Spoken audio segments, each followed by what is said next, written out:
আগের ভিডিওতে আমি দেখিয়েছিলাম সুদীপ্তাদিকে আইবুড়ো ভাত খাওয়াচ্ছি। খাওয়া দাওয়ার পর আমরা একটু হাঁটতে হাঁটতে চলে গেছিলাম রবীন্দ্র সরোবর।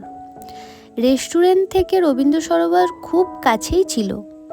অনেক দিন থেকেই আমার এখানে আসার খুব ইচ্ছে ছিল, তবে একটু অন্যভাবে ভেবেছিলাম। ওর সাথে একটু শাড়ি পরে যাব। যাই হোক, যাওয়া হলো, এটাই অনেক। সেও হবে কোনো একদিন।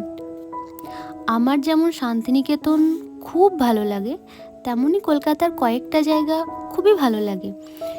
দু একটা জায়গা যেতে পেরেছি, তবে এখনও অনেক বাকি আছে।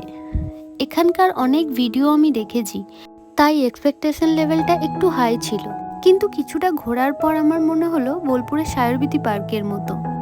জায়গাটা এমনিতে সুন্দর, তবে খুব বেশি মেনটেন না। কি করেই বা হবে, আমাদের চারপাশের লোকজনই তো পরিবেশটাকে খারাপ করে। এখানে বিকেলে দেখলাম বেশ কিছু বয়স্ক লোকজন হাঁটতে এসেছিল। তাদের দেখেও ছেলে মেয়েদের কোনো কেয়ার নেই। সেই সব বাদ দিলে জায়গাটা খারাপ নয়। শহরের এই ব্যস্ততম কোলাহল জ্যামজট থেকে একটু শান্তি পেতে এত বড় সরোবরের পাশে এসে বসলে এত পাখির আওয়াজ শোনা যাবে, মনটা অনেকটা শান্ত হয়ে যাবে।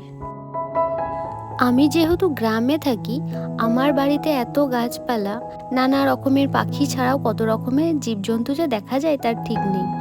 সন্ধে তো এবার হয়ে এলো, ঘরের দিকে হাঁটা যাক। এটা টালিগঞ্জ মেট্রো স্টেশন, যেটার নাম মহানায়ক উত্তম কুমার। চলো আজকে তবে টাটা, দেখা হবে পরের একটা ব্লগে।